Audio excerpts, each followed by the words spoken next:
Greetings, fellow RPG geeks. My name is Tim. I go by Samwise7 on RPG forums around the internet.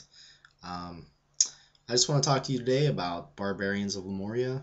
There's a free version, and there's also a pay version by a guy over across the lake, Simon Washburn. Really cool guy. I've talked to him via email several times. Some of my suggestions got put into the Legendary version of the game. I even get a little thank you message in the front of the game. I'm that Tim Hart. I'm that Tim in the beginning of the uh, of the game. So I just want to talk to you a little bit about the free one at first. This is Barbarians Lemuria. If you guys can see that, it has a little guy, leaning on a sword, kind of thinking like. So it's a free PDF that you can find. I'll put a link over in the on the side. It's a sword and sorcery Rules-lite RPG that as soon as I played it, I loved it. I'm not a real big fan of the crunchy games. I had a period of time where I played. I actually grew my teeth on Rule Master, and it has a lot of negative stereotypes to it. But when I was younger, I liked that. I liked a lot of crunch in my games. The older I got, I realized that I wanted more rules light, quick. I could, just come up with stuff on the fly and just roll with it. And for me, this is awesome.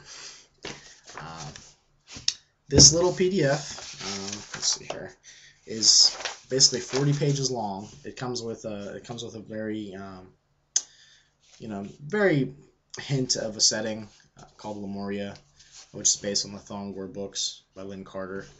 But you can use this for any Hyborian Age, Conan stories, etc. I guess what I want to say is that this game, it just speaks to me. It's so easy to run and so easy to just you don't have to really prepare that much at all. You can sit down and kind of riff off the player's ideas and have no fear of them going down the wrong way or them deciding they want to go into the mountains, because you didn't prepare. With crunchy games, that's a problem. BOL, it's really not. Things I want to go over. This game is based around the number 4.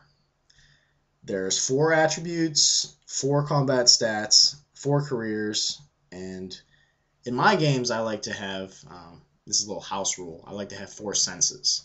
So, for your spot checks and things. But for the game, as it's written, you can just use the mind stat. Yeah, the one thing I really like about this is that you take 4 and you split it among the 4, attributes, combat stats, or careers. So if you want to be really good at something, you're going to suck at everything else. Especially combat stats. This is very interesting because armor class in Dungeons and Dragons in this game is actually one of the combat stats.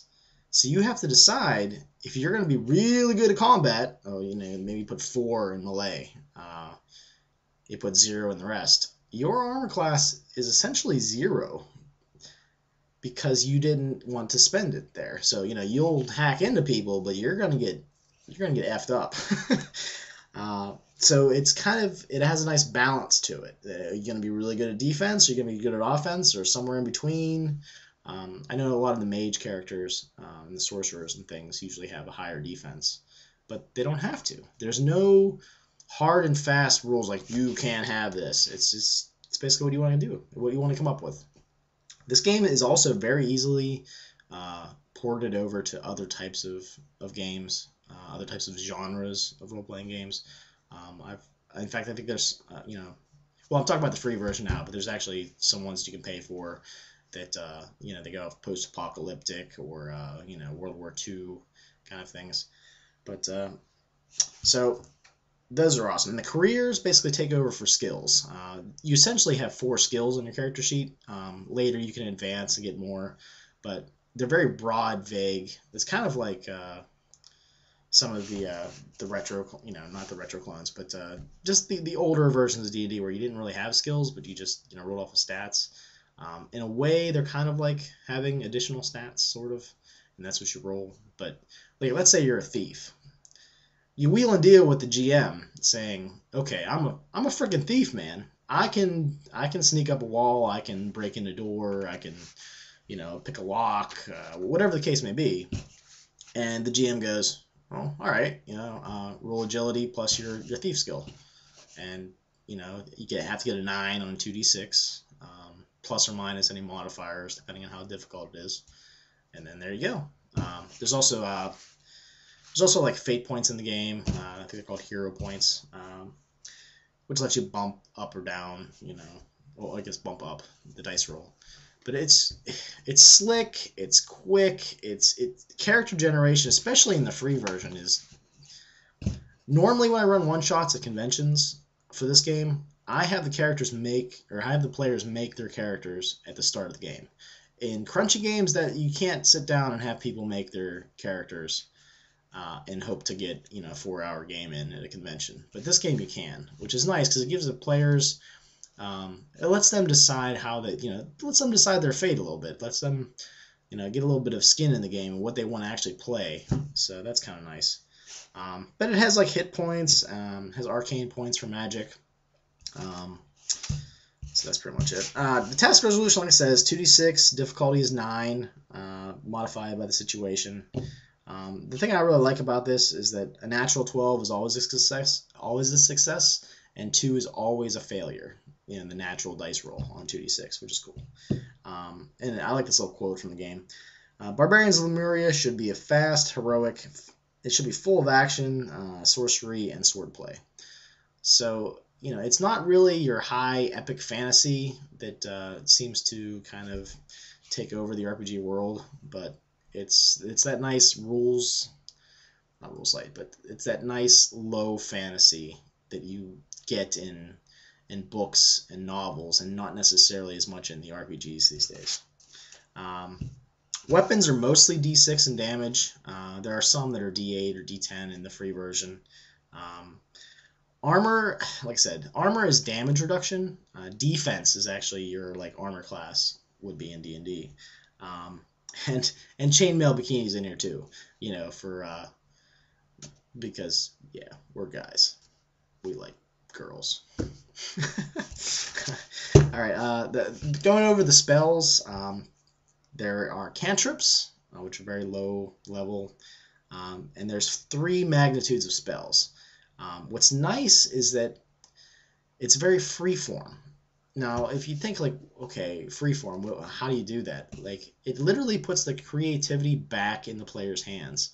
You don't have to go through, a big grimoire or a big, here's a chunky bunch of spells, and this is how they're very rigid and how they do it.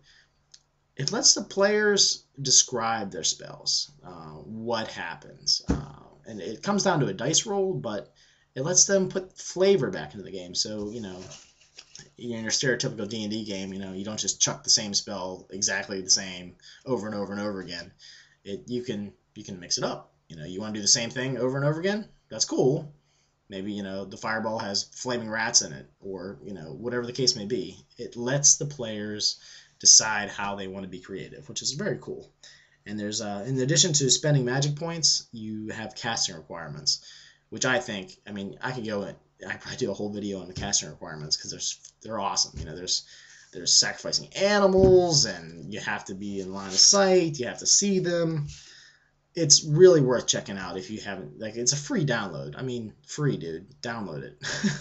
But like I said, there is a pay version that also is in the link, and I'll review that later. Priest magic comes down to a dice roll. It's a little bit different, but you're only allowed so many miraculous things to happen before you have to go back to your temple, which is kind of interesting. You have to go back to your temple to refresh yourself. There's also information on the Lemuria setting, which is based on the Thongar books. Just a little bit of information on it so that you have something to go on if you want to run in the Lemuria setting, but you don't have to. There's lots of vocabulary and gods and so forth. It's worth checking out with the Dragon Kings as the bad guys, and there's 19 gods that aren't described very well, but they let you fill in the details. So check it out. Barbarians of Lemuria, free download. It's awesome.